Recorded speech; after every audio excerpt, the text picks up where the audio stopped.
This momentum of like, wow, Trump just keeps knocking out so much stuff so fast. It's like your entire wish list of what you want from an entire president's term is like happening in 3 weeks. And it keeps going. And then on the other side of the coin, it's like, okay, so what's the other side doing? And it really might be just like permanently foreclosing. Like they really, it could be a wrap on the Democrat Party.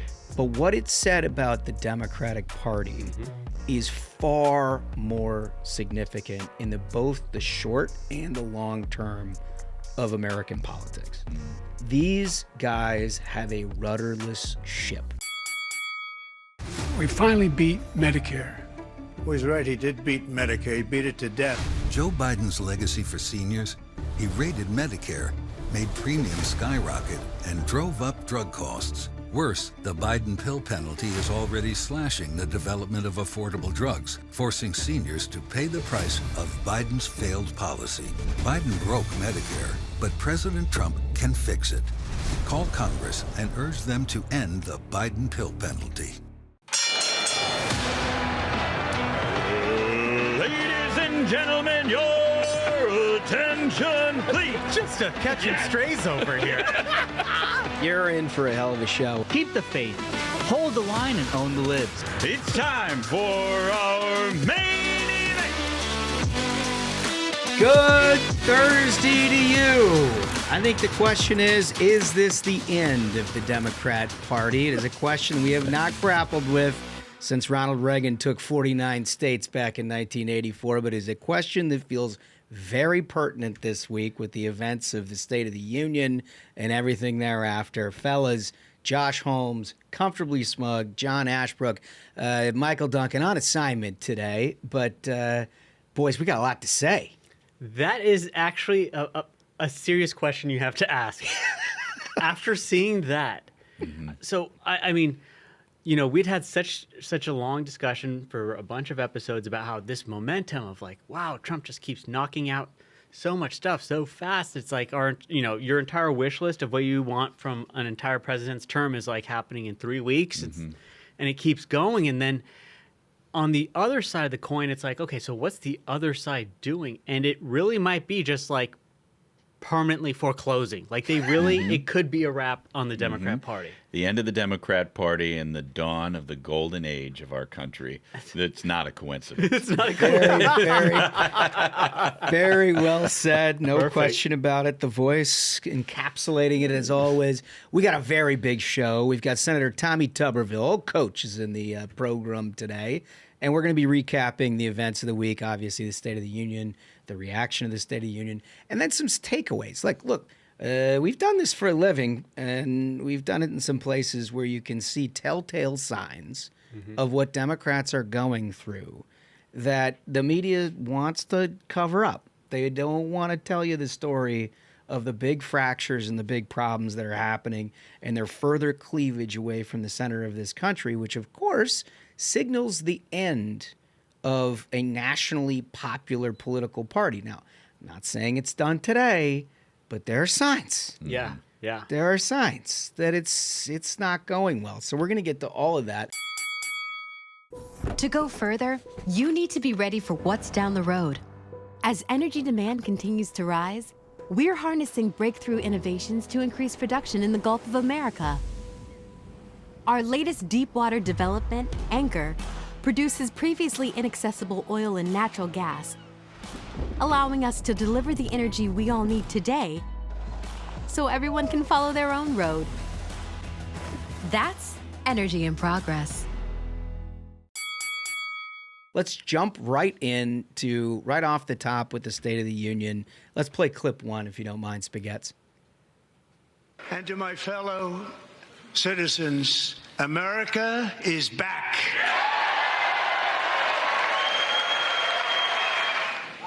Six weeks ago, I stood beneath the dome of this Capitol and proclaimed the dawn of the golden age of America. From that moment on, it has been nothing but swift and unrelenting action to usher in the greatest and most successful era in the history of our country.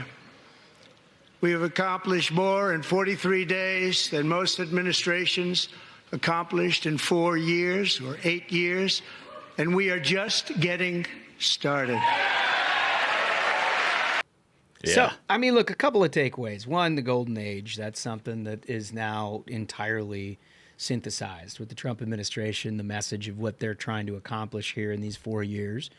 And you have remarkable unity on the Republican side. I mean, that you could hear just in the reaction of how excited people are about it. That says something. We've seen a lot of these things over the years.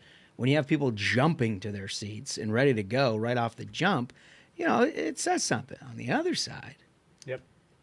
you know, he's talking about how great the country's going to be, and everybody's like deadpanning it. Right. And then you get Al Green out of the gate with his cane, shaking it at Trump, acting like a complete lunatic. And I've talked to people who were inside the room that night, sitting there listening to the president, and they said that Democrats were so disruptive out of the gate that it was actually kind of hard to hear what Trump was saying in that room. And as you pointed out, it's a very small room. I mean, people are much closer together in there than we are sitting here at this desk. Yeah. And so imagine a scenario where it's hard to hear Trump, and then also think about the discipline and the force that it takes to be President Trump and just continue to deliver. He must have really been enjoying himself last night. Oh, no question. And you've seen over the last couple of weeks, you know, Zelensky in the Oval, and then you saw the governor of Maine. I mean, anytime there's an audience where President Trump is controlling the pace of play and somebody tries to come at him, it doesn't end well. Right. And it didn't end well for Democrats at all.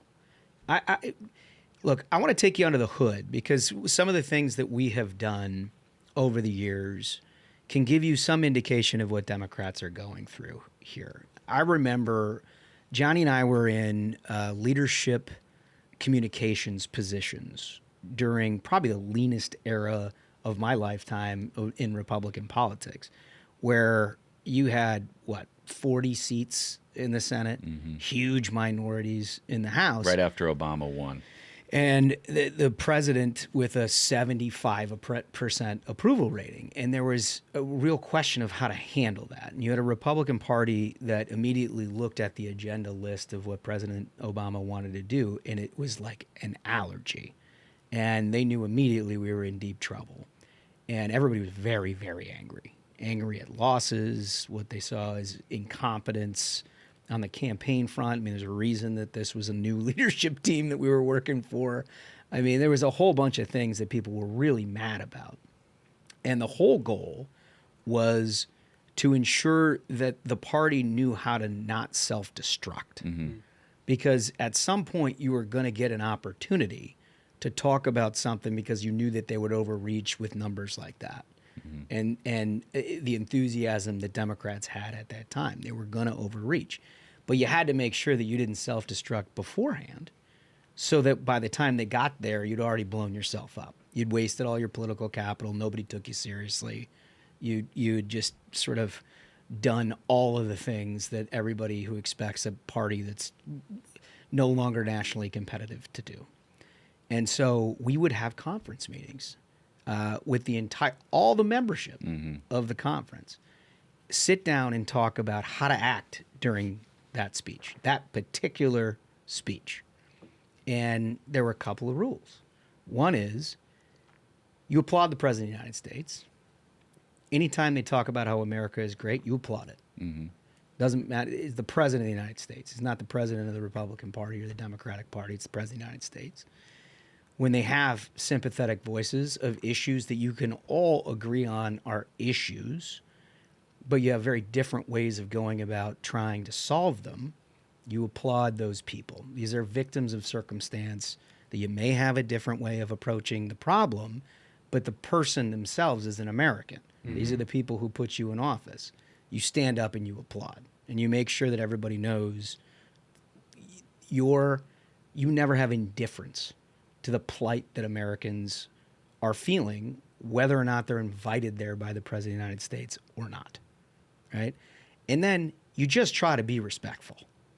And I think, we had a whole bunch of meetings on that, and for the most part, there was one issue at one of these things that we did where Joe Wilson Now it sounds so quaint. A representative from South Carolina said, "You lie," Which ruled. which ruled. I loved it. But hilariously, like small ball, the American media went absolutely nuts Right. about it and tried to make him like this just pariah as a result.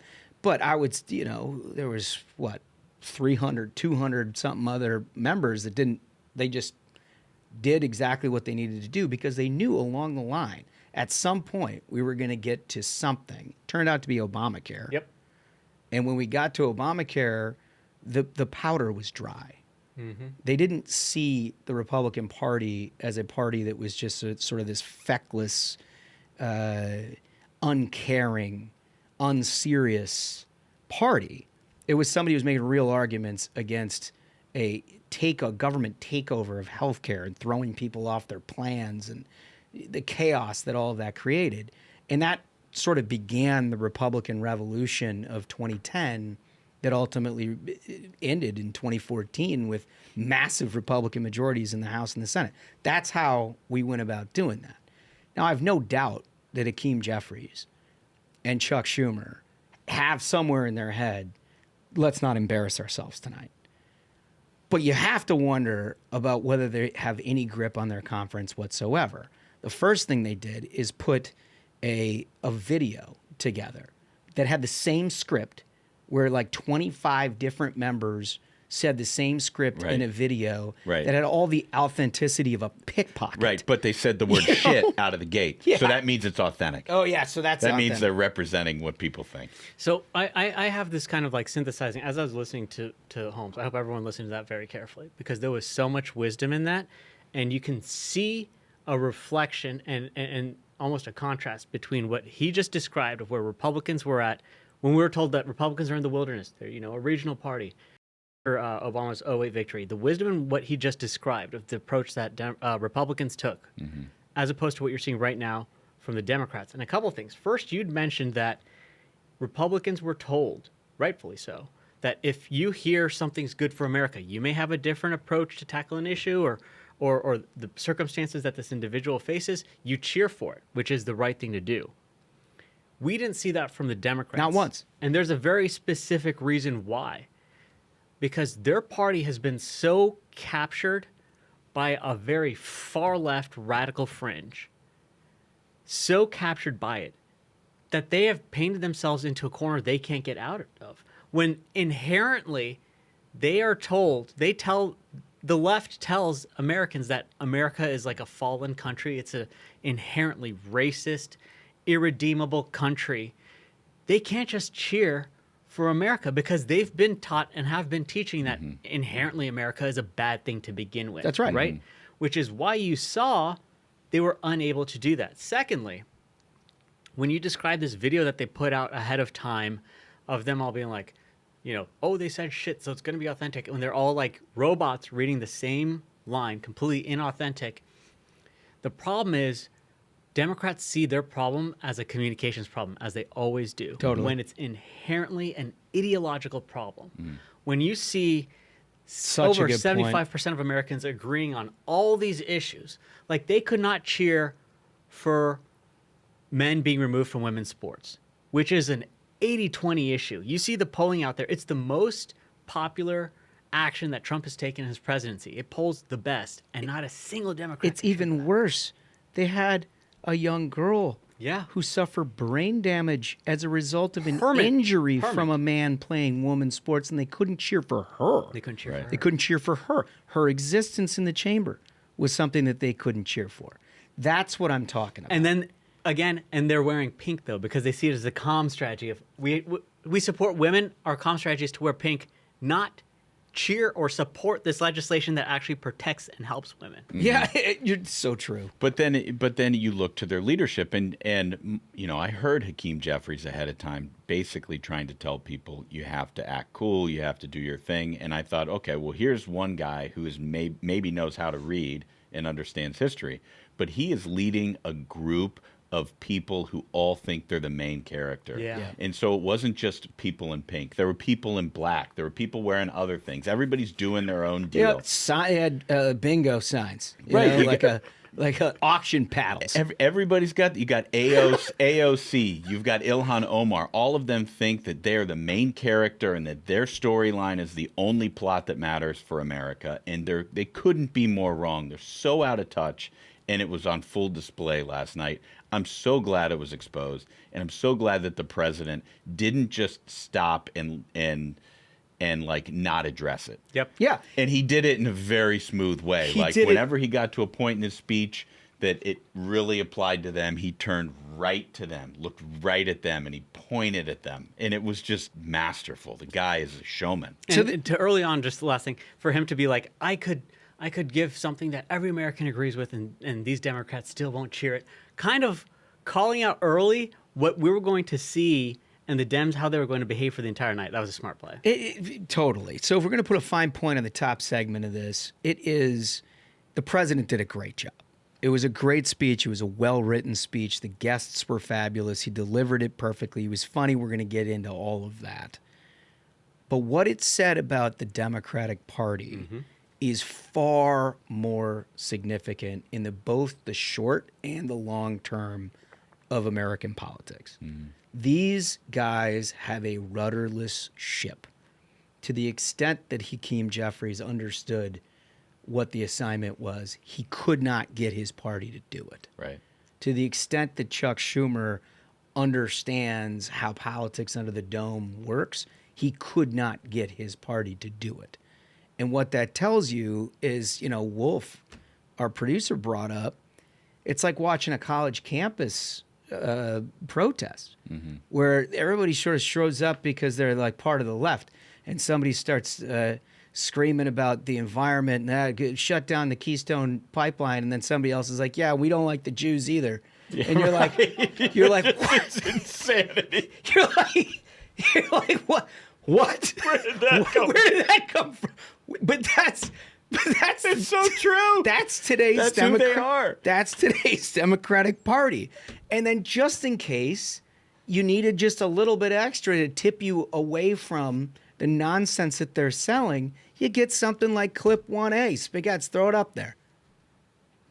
Just listen to some of the appalling waste we have already identified. I love this. $22 billion from HHS to provide free housing and cars for illegal aliens. $45 million for diversity, equity, and inclusion scholarships in Burma. $40 million to improve the social and economic inclusion of sedentary migrants. Nobody knows what that is. $8 million to promote LGBTQI+ in the African nation of Lesotho, which nobody has ever heard of. I could watch it 1,000 times. The comedic timing is fantastic. And also the power of that, because every single person in America watching it has the exact same thought whenever he says any of these. They get the absurdity of how their tax money has been just lit on fire. And then when he says to Lesotho, I was like, I don't know where the hell is this? And I'm pretty good at geography. And then he says, wherever the hell that is. And it's like every single person watching this, except for an angry leftist, is 100% on the page with them. And you see that in the polling afterwards. You know, it was funny, the DC types on Twitter in real time during the speech being like, oh, I've been there. Oh, I know where that is. Oh, I know where that is. I can't remember who did it. Someone tweeted, they're like, right now, there's like a CNN producer running around trying to find a Lesotho restaurant to talk to the owner and be like, is Donald Trump attacking you?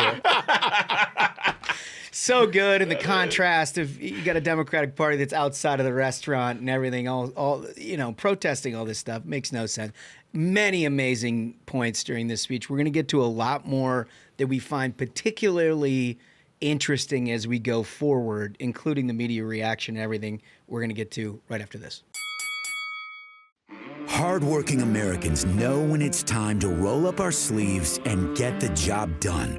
Now is the time to unleash our nation's energy, to create jobs, secure our future, and make life better, more affordable, and full of opportunity for all Americans. That's the power of America's oil and natural gas. Learn more at lightsonenergy.org. Paid for by the American Petroleum Institute. All right, so look, coming into the speech, you knew that a main piece of this for President Trump would be border security. Since he's come down the golden escalator, it has been his one issue. Mm-hmm. We lived for 4 years of an administration telling us nothing they can do. Mm-hmm. Right. Nothing they can do. Yes. It's this amorphous piece of legislation that they've negotiated that they can't get through, and so they can't do anything about it. Never mind the previous 4 years he'd fixed the problem. And then the guy shows up 6 weeks before, and the day before this speech, they released numbers saying it's the lowest number of border crossings that we've had in this country in like 40 years. Mm. So it's like a capstone accomplishment. He's been on the job all of 6 weeks. He's going to talk about all this stuff. Let's play clip 2. Since taking office, my administration has launched the most sweeping border and immigration crackdown in American history, and we quickly achieved the lowest numbers of illegal border crossers ever recorded. Thank you. Wow. Mm-hmm. The media and our friends in the Democrat Party kept saying we needed new legislation. We must have legislation to secure the border. But it turned out that all we really needed was a new president. So strong. That is so strong. You gotta love it. It's so strong. He looked right at him. Yeah, he did. Yeah. He looked right at him. I mean, and so that's the thing that Ashbrook and I were on Waters in the minutes leading into the speech, which is an awesome opportunity sandwiched in between Kid Rock and Danica Patrick. Yeah. We like love that. It's a hell of a lineup. Yeah, I love that. Waters, you're the man for doing that. He really is. But one of the things we talked about was if you've been in that chamber, what's so striking about it the first time you go in during a State of the Union is how small it is. Yep.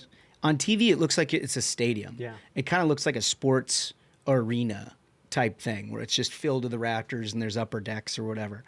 When you go in there, everyone's so close. Yes. It's so tight. And so for him to deliver that as he's just eye staring. Yeah. The people, I mean, we're talking 10 feet to the people he's talking to. I mean, that's a big deal. Yeah. That's a big deal. And it also, I think, says a lot about the Democrats and their inability to keep decorum. Mm-hmm.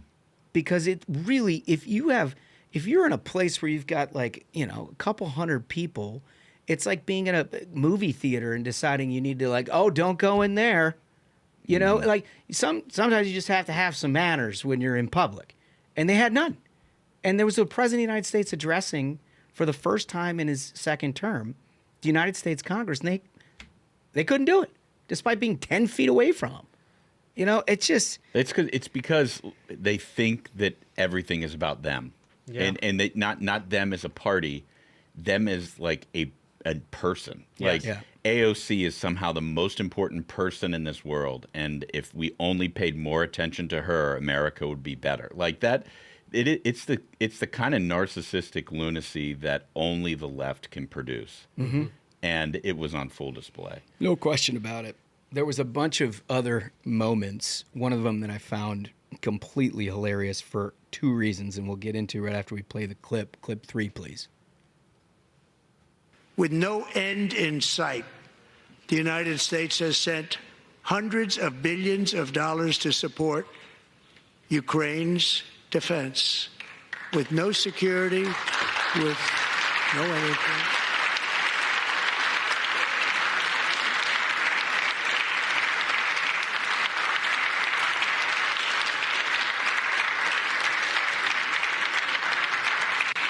Do you want to keep it going for another 5 years?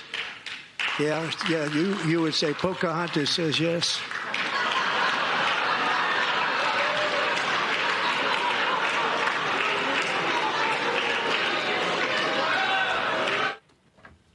So, a couple of things happened here. One, the Pocahontas thing's hilarious. It's great, obviously, right? And then like that's what you get with Trump. You're gonna get a broadside if you come at him, as the governor of Maine found out, as Zelensky found out. Like you're gonna if you want to try to embarrass him, it's not gonna work. Right. But I thought the most impactful part of not just this, but many moments in that speech were what Democrats were doing to applaud, right? He just laid out the framework. The framework of this was you've got a 4-year war where you've lost hundreds of thousands of people. We have supported the Ukrainians without any sort of end game whatsoever, none articulated. Sending arms, having the American taxpayers on the hook with never an articulated strategy for security by the Biden administration whatsoever. And they're clapping and they're clapping and they're clapping. And he says, you want it to go on another 5 years. And they keep clapping and they keep clapping and they keep clapping. After the context has already been laid out, that this has been going on 4 years and hundreds of thousands of people have been killed, $300 billion have been spent. So it sounds like if you're in the chamber, you're Pocahontas, you're like, yeah, I'm just in opposition to his view of Ukraine. To your average American who's watching that, the framework is not lost on them. The framework is somehow that lady thinks it's a good idea to continue funding a war forever that has killed hundreds of thousands of people with the American taxpayer on the hook for it without any real strategy to end this thing. That's what they're clapping for. Make no mistake. Like you can say all the insiders, all the reporters, all the people who do these things. It is. It really is. Every single day where they're just like, oh, it's a disagreement with how he handled Zelensky on Friday, right? And they can say that. That's not what the American people saw. That's not what they saw. That moment completely encapsulated his argument, President Trump's argument, his approach to this foreign policy of he doesn't support a forever war with no end in sight, with endless loss of life, and then he has a foil in that moment who makes it apparent that the Democrat position is the exact opposite. They will literally clap an endless war with an endless cost of life and of treasure. That they support that. He could. How do you get your opponents to? How do you do it? Set up like this. It's his greatest gift. Unbelievable. It's his greatest gift. It's time tested. Right. Every single time he makes his political opponents absolutely ridiculous. Right. They can't. Look, it's a nuanced topic. There are things that are extremely complicated about Ukraine. Right. At no point did he say it's not worth trying to save Ukraine. At no point did he say here's a winner and who's a loser, or I'm taking one side. He just framed it up. Right. About here's what the issue, and there was one side who's more than happy Right. to clap like a fucking circus seal Right. over an absolutely ridiculous proposition. Right. There's no human alive that would clap for that. Incredible how he gets them.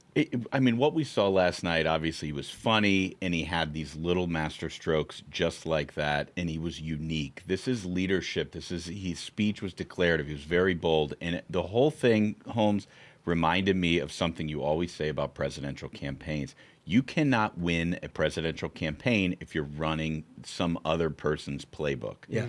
You cannot go down in history as one of the greatest leaders who's ever been on top of this country by running somebody else's playbook. And remember all of these Republican primaries in 08 and 12 and 16. The question is, who's the most like Reagan? And a governor from some state would raise his hand and be like, well, I'm the most like Reagan because blah, blah, blah. And then the other person would say, no, I'm more like Reagan.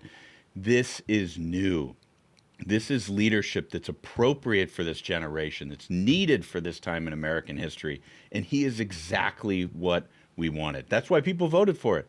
This is what, excuse me, this is exactly what our country needs at this moment. Yeah, I mean, what's so like taking the same framework where you get your opponents to either clap for the indefensible or sit on their hands for the universally praised. Yeah.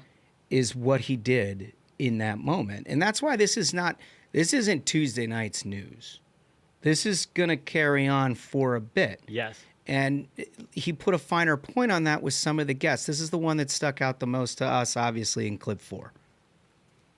Since that time, DJ and his dad have been on a quest to make his dream come true, and DJ has been sworn in as an honorary law enforcement officer. Actually, a number of times. The police love him. The police departments love him. And tonight, DJ, we're going to do you the biggest honor of them all. I am asking our new Secret Service Director, Sean Curran, to officially make you an agent of the United States Secret Service.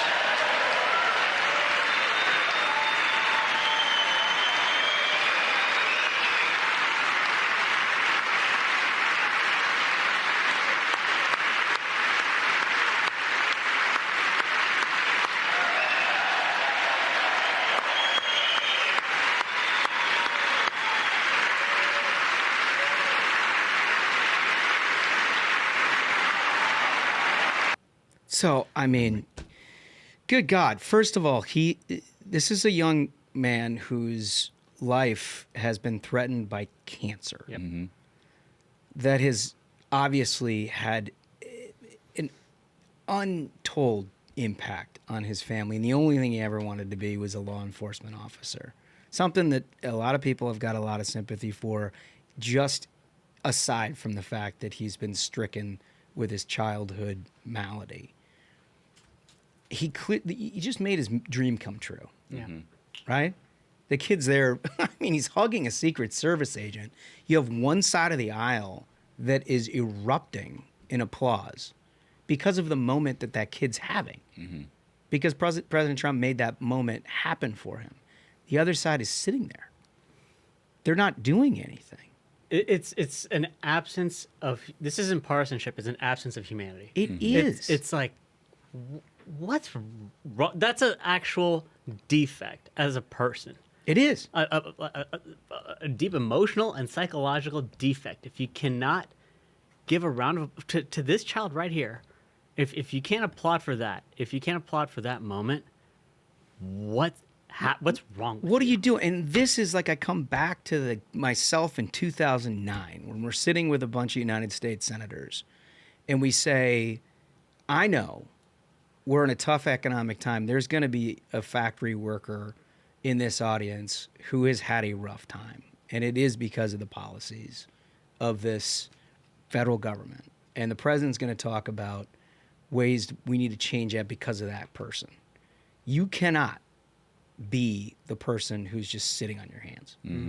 You got to look at the humanity of that situation and understand that whether or not you agree with the president's prescription for solving it, you can definitely agree with the problem. You definitely have to understand the problem. And this wasn't even that complicated. Yeah. This is just a kid with cancer who wants to be a cop. Right. And they couldn't figure that out. They couldn't. I mean, you want to talk about a rudderless, morally bankrupt party. This is what that looks like. That's why this could be the end of the Democrat Party. This is not like a hyperbolic clickbait kind of idea. This is, when you see that, that's a deep fundamental issue. They just don't care. Deep fundamental. He's broken their brains so much, they would rather hate one man than love 330 million Americans. That's it. That's it right there. That is just, it's something. Well, it turns out the American people have a perspective on that. Graphic 1, if you don't. Well, shit.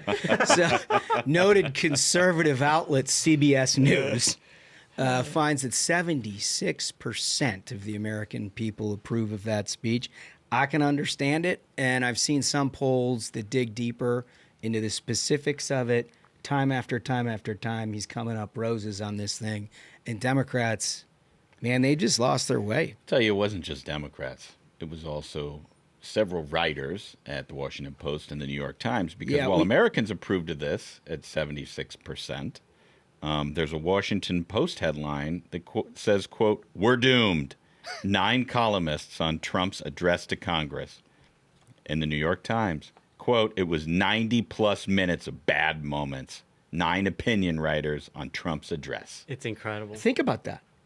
So out of touch. It's just unbelievable. We've got a full menu of media react to all of this and what we think it means right after this. With Donald Trump back in office, one of his biggest adversaries, top Democrat Dick Durbin of Chicago, is leading the charge to derail President Trump's agenda at every turn. And now Senator Durbin has a new scheme, a government takeover of your credit card. Today, Americans have thousands of choices in credit cards, all with equal strong security. But Senator Durbin's plan will result in less competition and less security. That means more risk for your credit and your identity. Tell Republican senators, stop Dick Durbin's government takeover of your credit card before it's too late. Learn more at www.guardyourcard.com. So never missing a moment, the media has decided to beclown themselves once again. And you got a little tease from Ashbrook about the opinion writers of the Washington Post and the New York Times, which I don't know what country they're living in or what planet they're on, but they have a take that I honestly don't even know how you can get to. I was told that the Washington Post opinion writers would be economic, writing about freedom. Yeah, economic freedom. Right, exactly. Yeah, no, apparently the guy who owns the joint doesn't have say over what it is that they do. Maybe it starts in April. Yeah, maybe that's right. Maybe there's an April one. There's a Q1 deadline for finding their senses. Well, if you ever want to go anywhere and have a good time for yourself or just see the worst humans on Earth, flip on over to MSNBC and we've got plenty for you. Clip 5, please, Spaghettis. And I let myself feel joy about DJ, and I hope he's alive for another, 95 years, right? And I hope he lives and the life he wants to live. He wants to be a cop. He knows what he wants to do. And maybe when you have childhood cancer, that crystallizes for you. And I hope he has a long life as a law enforcement officer. But I hope he never has to defend the United States Capitol against Donald Trump supporters. And if he does, I hope he isn't one of the 6 who loses his life to suicide. And I hope he isn't one who has to testify against the people who carried out acts of seditious conspiracy and then live to see Donald Trump pardon those people. What?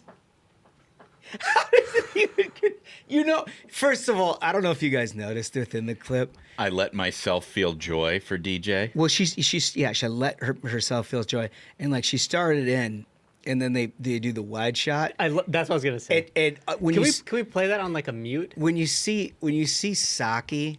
Yeah, and pause it on, who was that, Steele? Steele and Psaki.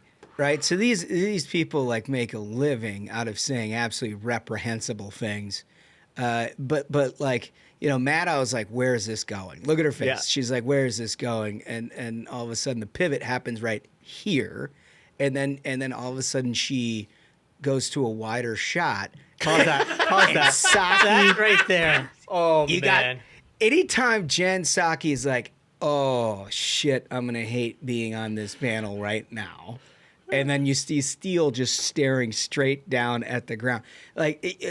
Imagine what it would take to get those people uncomfortable. They're like, there's no way she says, I hope the child with cancer doesn't commit suicide. What? Why are you thinking about a poor kid with cancer killing himself? What level? This is beyond Trump derangement. This is severe mental health crisis. Yeah, right here. He went through several Make-A-Wish type situations that were all very uplifting. One more that he could add next time around is a reverse Make-A-Wish, where he says, MSNBC in the gallery behind me, very dishonest. Tonight, I am revoking their press pass to everything at the White House. It would have had a huge applause. Yeah, it would have. Yeah, because not to be outdone, Maddow was like, I can see that. I'll see that. We'll raise you one, clip 6.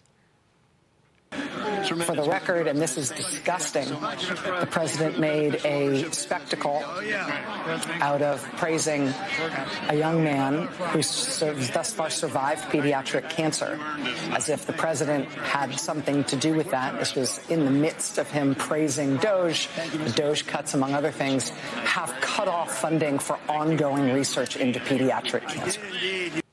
I mean, it's just not true. Yeah. You know what I mean? These people are so dishonest. It is so bad. It's so dishonest.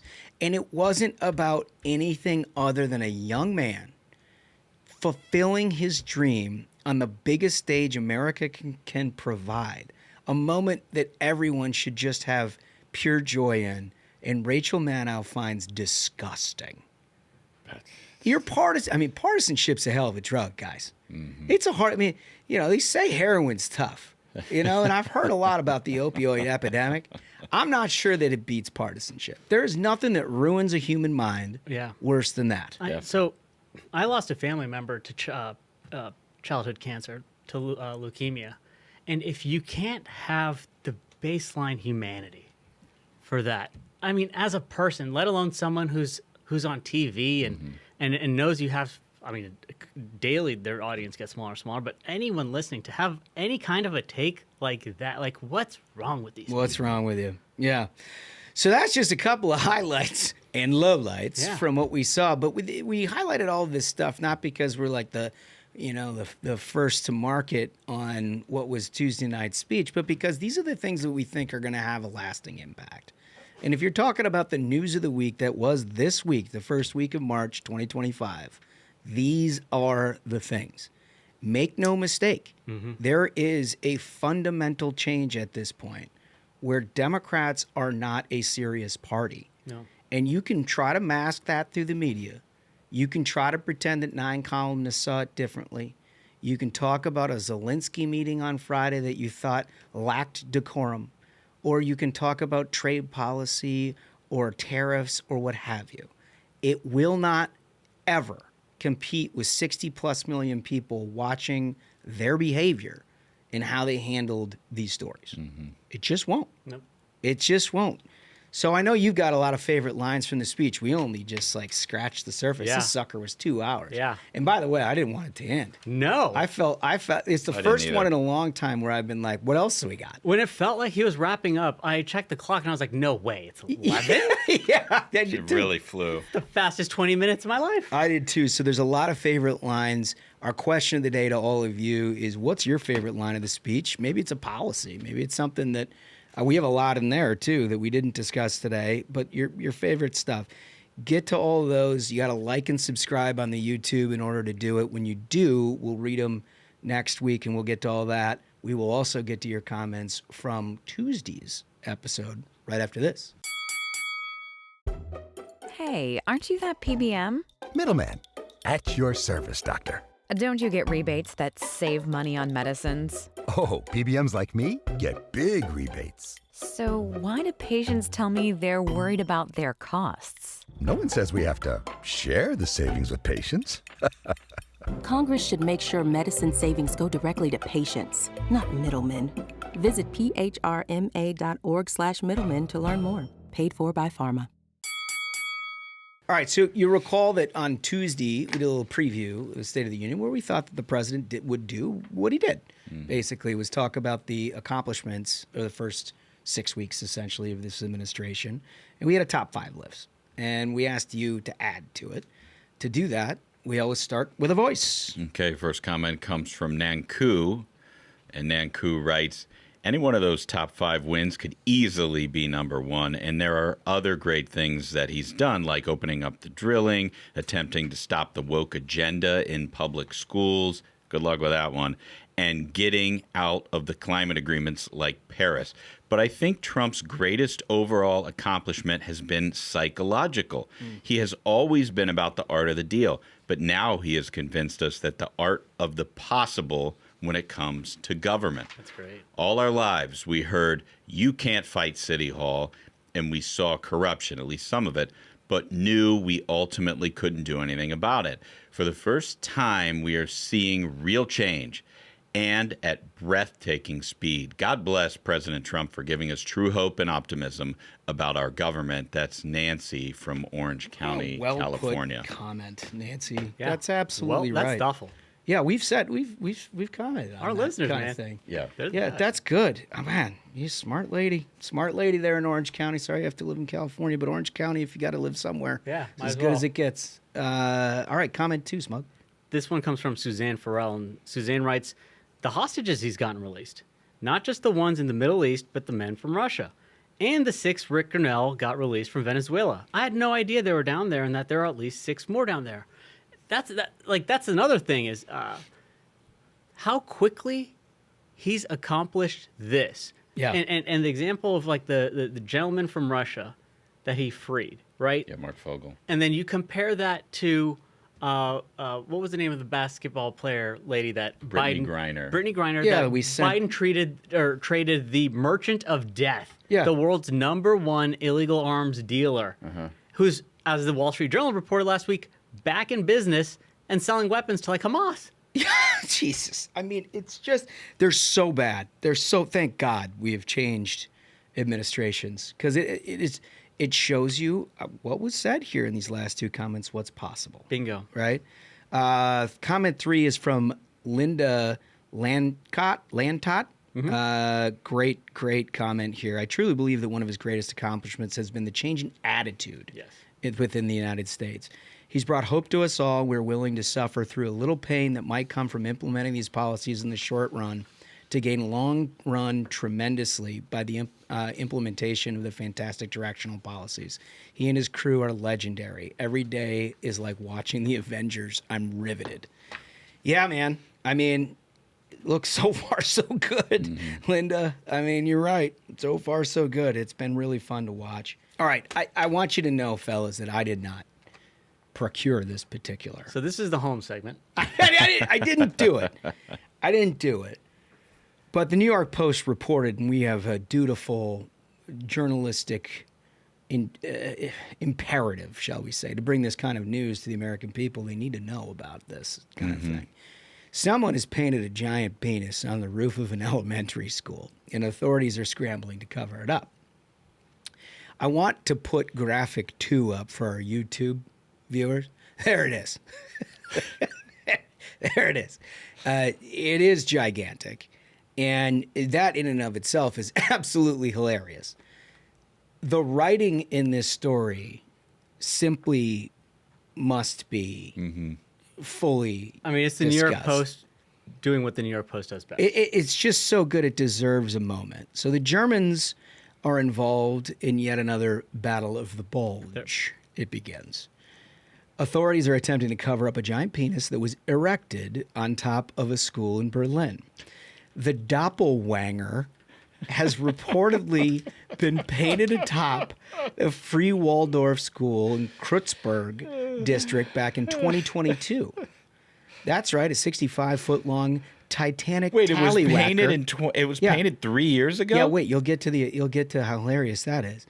The Titanic tallywhacker is so big that it's visible on Google Maps. Like, that's the thing is, so if you're like a parent trying to get directions to your kid's school, you gotta that's popping up. They're like, hey, do you guys have any idea where the school plays at? And they're like, yeah, I think it's in this general vicinity. You're like, yeah, it's the one with the giant dick on the top. Yeah, that's the one.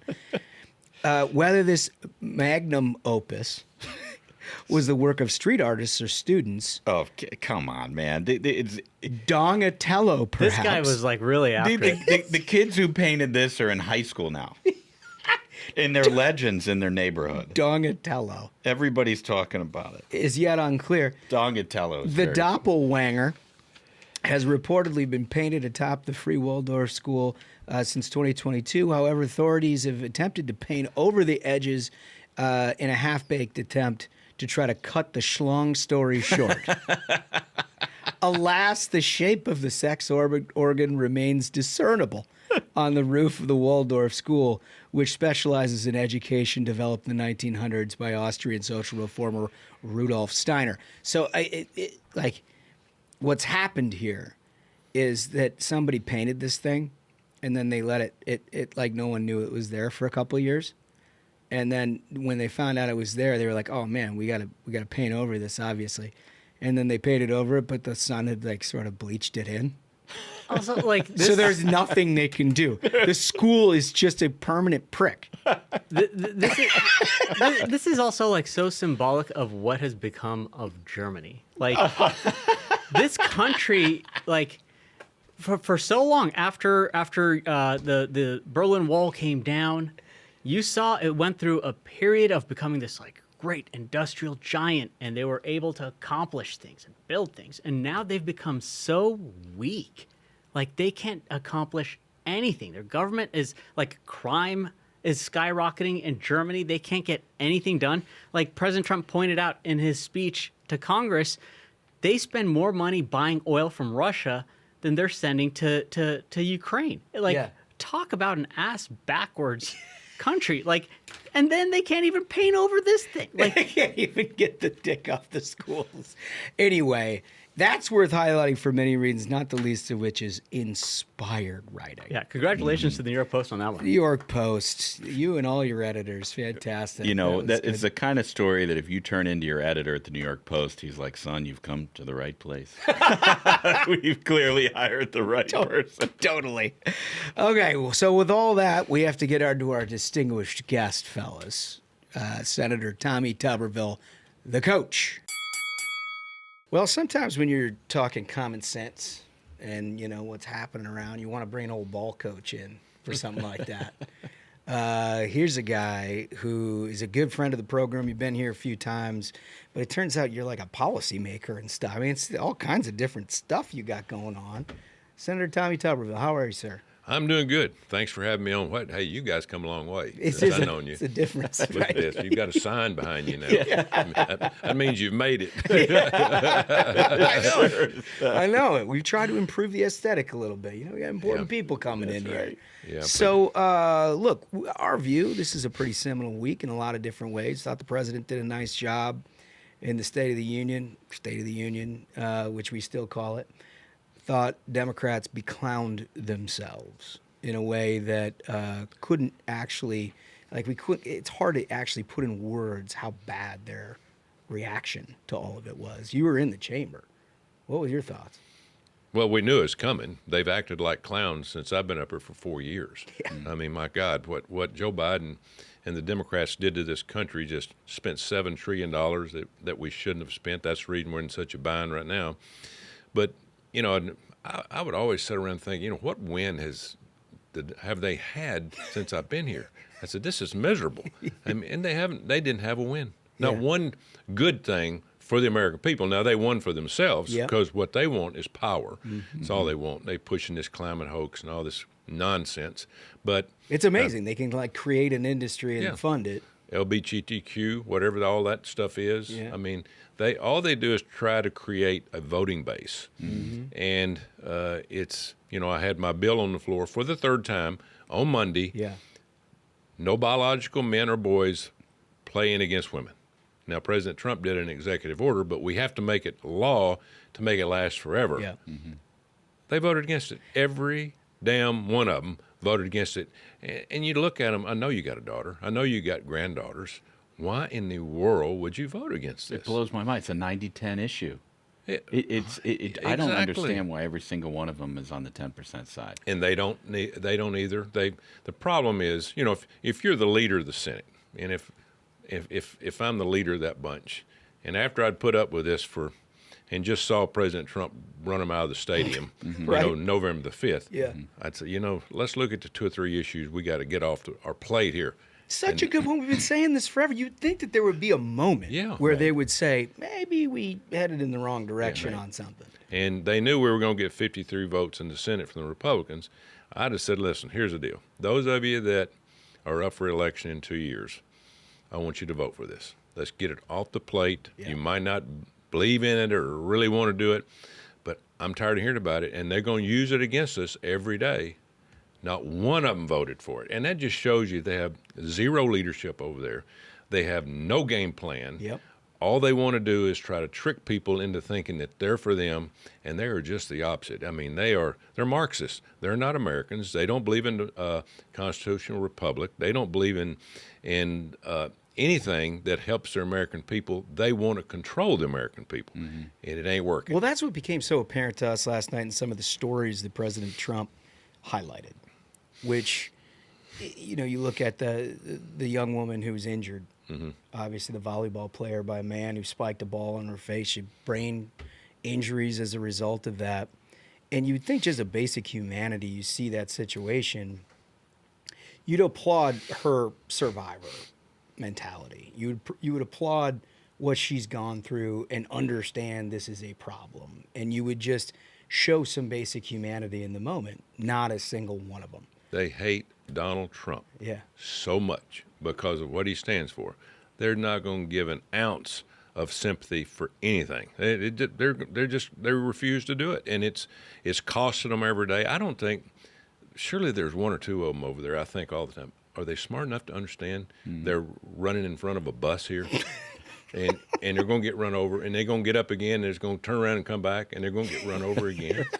It makes no sense. And, you know, I'm a 4-year politician, and every day it just amazes me, the stupidity of people. And, you know, it's hard to understand, but we got the ball in our court. They had it for 4 years. Yeah. Now we're playing offense, and they're getting ready to get their tails beat. Shoes on the other foot for sure. I mean, you spent a lot of time in college athletics. You've seen how this has sort of affected the entire landscape. Obviously, why you authored the bill and why you've talked about this just about every day that I can remember.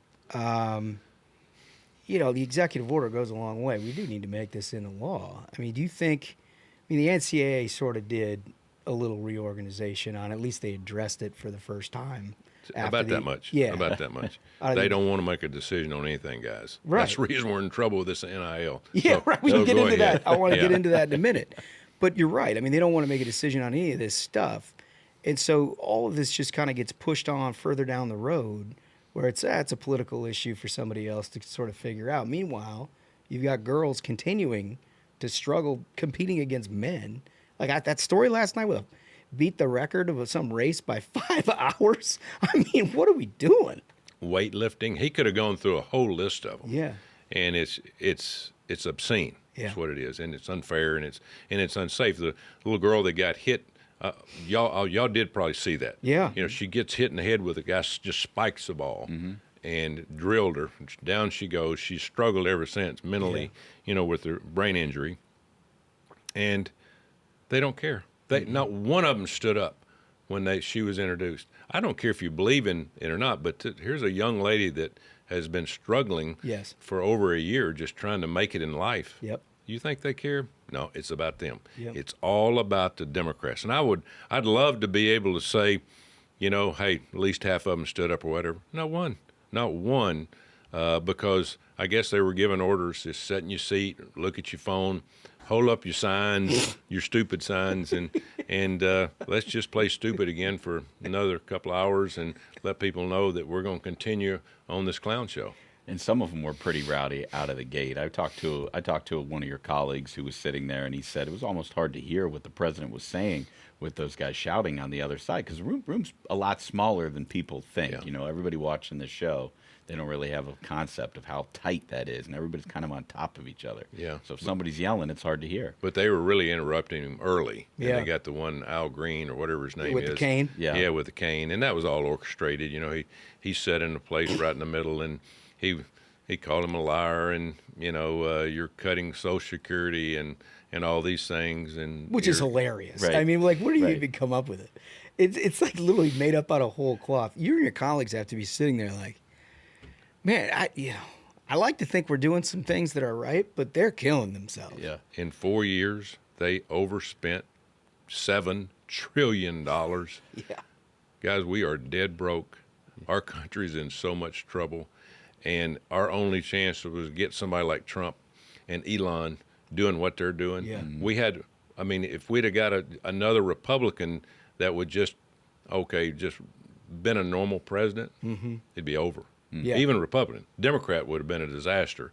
But somebody that said, oh, I'll go in there, I want to make sure I get elected in 4 more years. And, true politician. Yeah, this required radical change. But Trump says, hey, this is it. Yeah. It's either get it done now or it'll burn to the ground and we'll have to build it back. Yeah. You know, not one democracy's ever made it 250 years, and we make it 250 a year from July the 4th. That'll be a great time. I like our chances with this guy at the helm. Yeah. But I'm not sure I would if it went the other way. Well, how many people would make a decision? Now, it's going to hurt you and it's going to hurt everybody.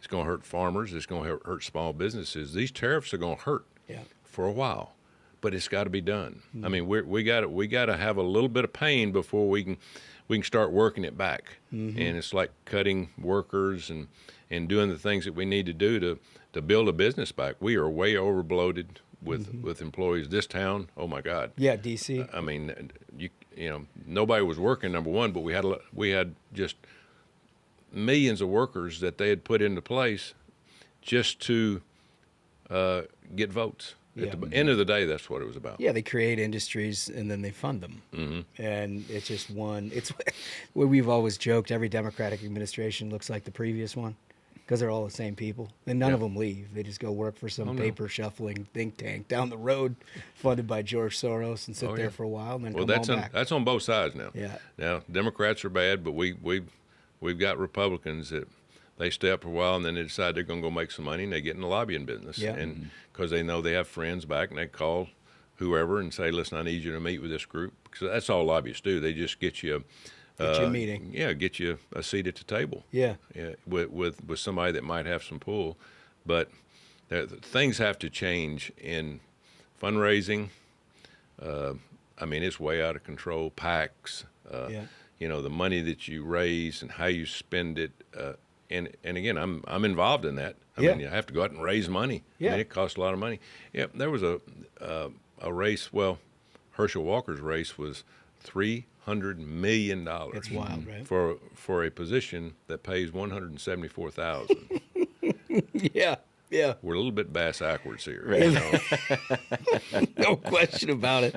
I want to get back to the college stuff for a minute because I know you've been in conversations for a long time about NIL and about college athletics and this new iteration of transfer portals and NIL windows and all of that. And there's been a lot of talk on Capitol Hill about, you know, do you do something about that? Is the federal government in position to set down some guidelines? What does that look like? I know you've had some points of view on that. Yeah, well, Joe Manchin and I did a bill for 2 years, and it wasn't ours. We sat down with presidents and ADs, NCAA, players, and we worked it out where it was a pretty good bill.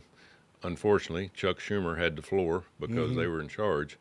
And unless we put unionization in it, it was a no-go. Is that right? Oh, yeah. That was really it? It was just unionizing the players or nothing? Yeah. That's what they're all about. Yeah, they cared a lot. What is that? I didn't realize that. Cared a lot that's about the voters. athlete. It's about voters. And so can you imagine 18-year-olds unionizing? No. You know, first of all, we've gotten away from the education. There's no education to this anymore. It's all about players making money. And let me say this. I coached a long time, and I don't mind players making money. I really don't, but I think all of them should make some. You know, some quarterbacks are making $7-8 million, and the center's making $25,000. Yeah. It's a little off, but Isn't it balanced? They want us to do something.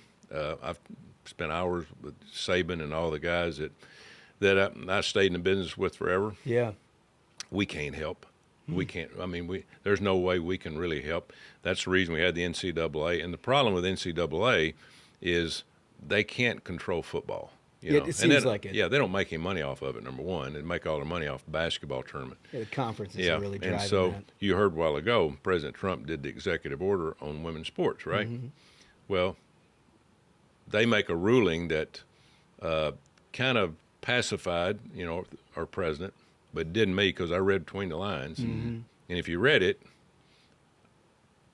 players, biological men and biological boys can be on the team, can practice, can shower, can dress with women. They can't compete. Ooh, I missed that. Yeah, I didn't. So what is it they're doing? Why they do that? They don't want lawsuits. They and you got to give it to them. They fought more lawsuits, and there's more coming. What's going to happen next is there's no eligibility rules out there. You can play forever in college. Yeah. Noticed. Yeah. I mean, there's guys playing in 2015. Well, the kid at Vanderbilt. Yeah. Right, exactly. Yeah. It seems like forever. JUCO for 2 years, and then he comes plays for 2 years in Big Boys League, and he said, well, I want those other 2 years back. Okay, we'll give them back to you. Yeah. So, but I'd love to be able to help them. It's going to be so hard to do it. It seems like it. And there's a lot of your old colleagues that decided, you know, Saban's being one of them, Mac Brown. You look at the Virginia basketball coach, Bennett.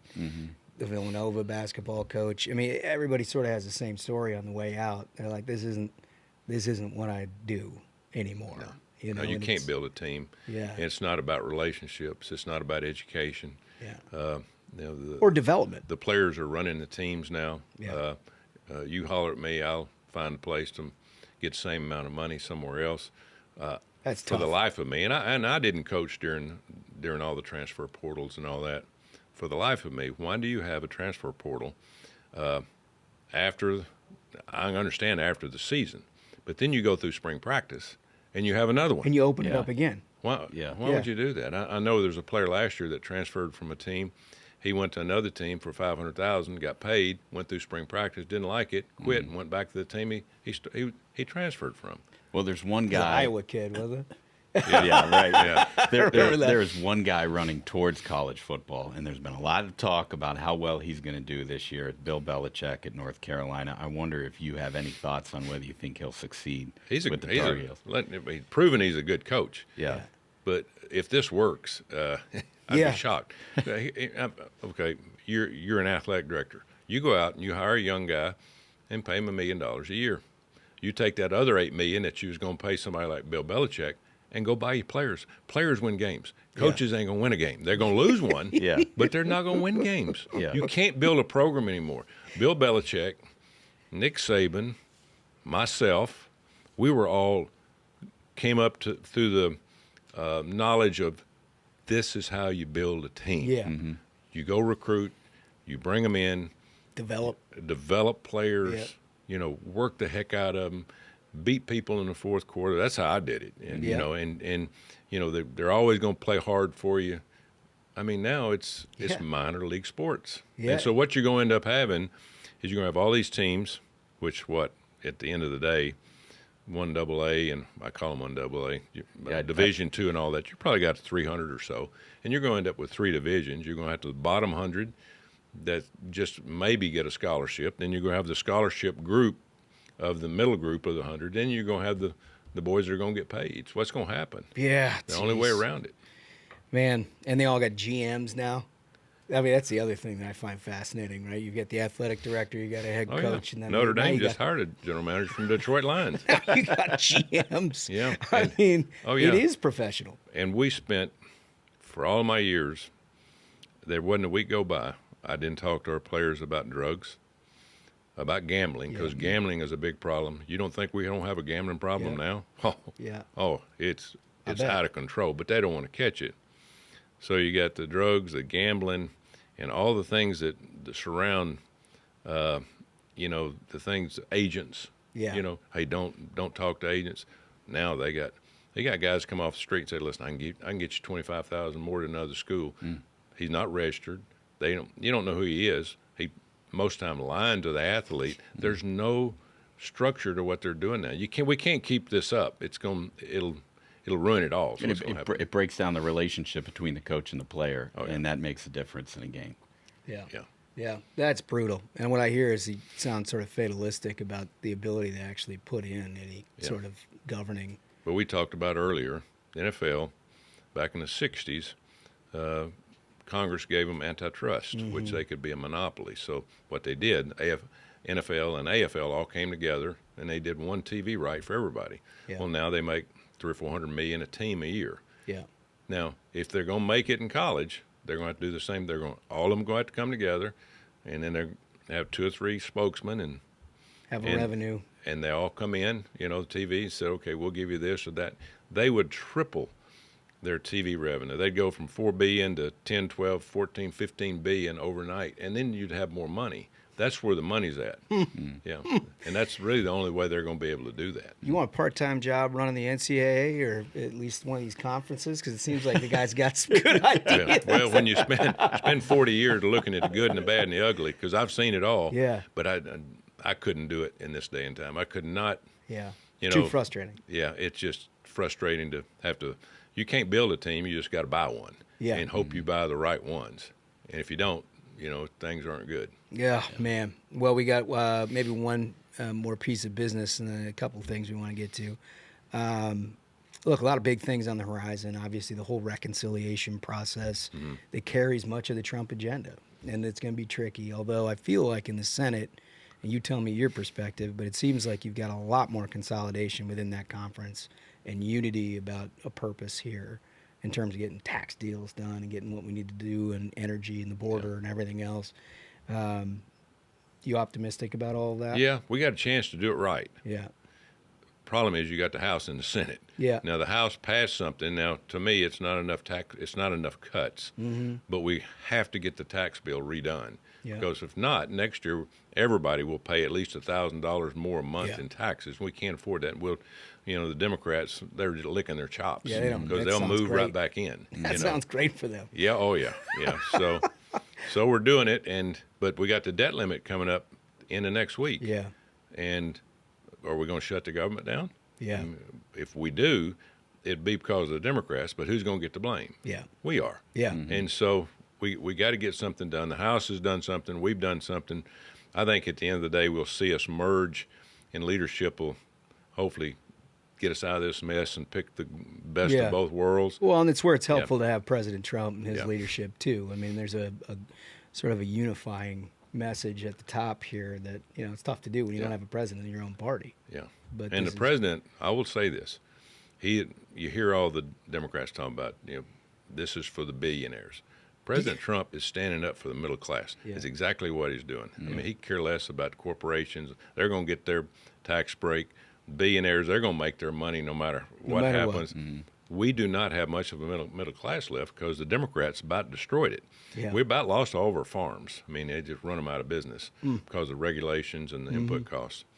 But we have got to save the working man, and there's two things that President Trump knows he has to get done. He's got to cut spending, and he's got to grow the country, get manufacturing back. If we don't do those two things, the rest of it makes no difference. Yeah. So we've got to build a bigger tax base. I think we get about $5 trillion a year into sent in from people across the country, but we spend $7 trillion. Yeah. We can't do that anymore. Right. Or it's over. Well, and every time we've cut taxes, we end up with more revenue because the country grows. Exactly. The economy grows. You cannot explain that to a Democrat. Isn't it amazing? Mm-hmm. It's an amazing concept that happens each and every time, and they'd still look at you His like... tax cuts, our revenue went up 30%. Wait a minute, we cut taxes. That means that we don't have as much coming in. These people... I mean, you can't explain common sense. The intentional stupidity of it. We got more people working. We got more people paying in. That's how we're getting more money, But I know. I mean, look, I can sense the frustration of dealing with Democrats. Lord, bless you for even trying. A lot of people want you to come home and run for governor. You given that any thought? Well, here's what happened. That's what I was going to do at the beginning. Mm-hmm. And then we had a governor that was impeached. Kay Ivey moved in, our lieutenant governor, and I said, I'm not going to do that. Yeah. So I see we got Doug Jones up here as a Democrat, and I said, I can beat that guy. Yeah. So I worked my tail off for about a year and a half, campaigning 7 stops a day all over the state, because I knew I had to get the Alabama people to vote for me. My wife says, how are you going to get those votes? You stuck your thumb in their face every day for 15 years. Tough to scream War Eagle and then you roll up to Tuscaloosa. But I win, and now Kay Ivey's going out, and all that same groups want me to run for governor. I'm liking it here. I like representing Alabama. Yeah. I don't have to make my mind up for months anyway, because you can't even start raising money till summer. But I'll decide. But I tell you, it's a lot better now. Isn't My it? God. I mean, it's a lot better. I mean, it ain't even close. Yeah. I mean, they kick you in the teeth, and they turn you over and kick you again. Yeah. I mean, that's how it was. I know it. It's been, I've never seen anything like it, but they had it all. And then we had a guy, president, that didn't know what day it was, and we all knew he wasn't running the show. Except you read in the newspaper that he was doing mental gymnastics behind closed doors every day. And the media covered for him. That's one of our biggest problems. If the media was non-biased and just called balls and strikes like they should, I mean, we'd be so much better off. Yeah, but we would. We probably wouldn't have the Ruthless variety program, though. No, probably not. Mainstream media is gone. It is. They've lost it. Yeah. You got a few cable shows now that are pretty good, but CNN, I mean, they got to be leaking oil bad. Yeah, it sure seems like it. No question. They're just no fun. But it's helped y'all. But it has. My son told me about a year and a half ago. I was the first senator to come out for President Trump. Now I said, "You're crazy. He can't win." I said, "You wait and see." And then he said, "Listen, Dad, you need to start listening to RFK.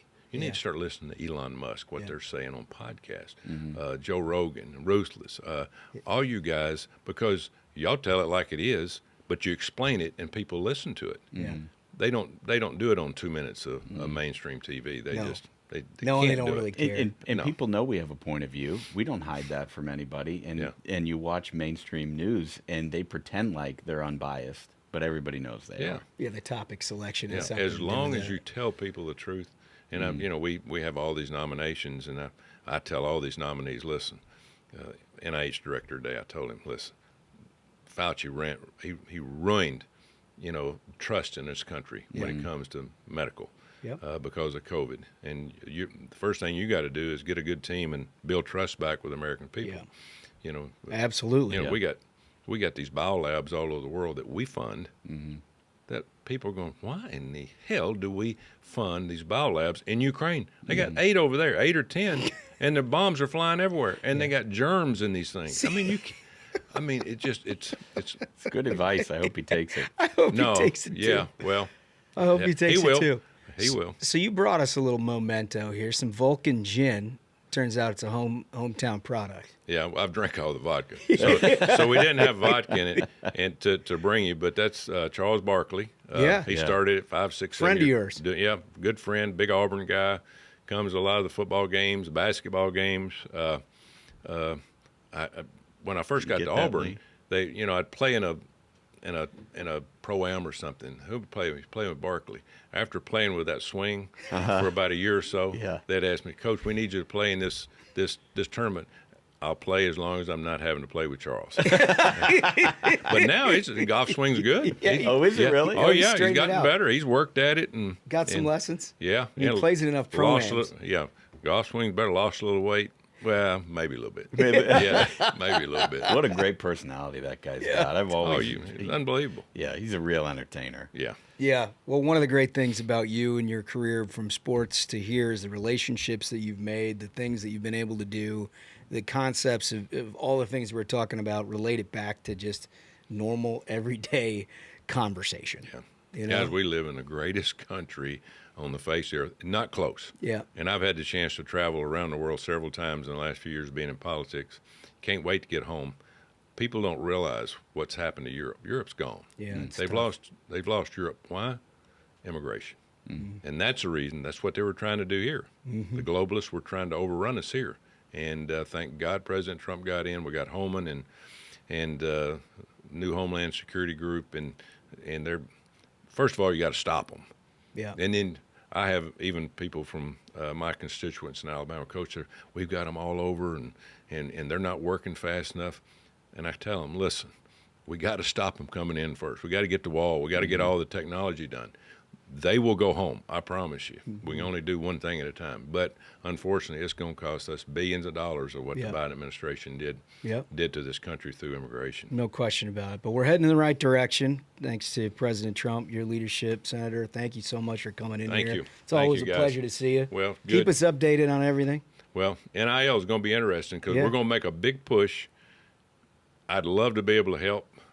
But I tell my buddies, you don't want the federal government involved. Yeah. But if we get involved, it ain't a rule, it's a law. Yeah. And so, but I just don't think we can pull it off and, with everything that the Democrats want to do through this. So. Yeah. Well, if we can, I think you're the one to do it. So thanks so much for joining us. Until next time. Thank you.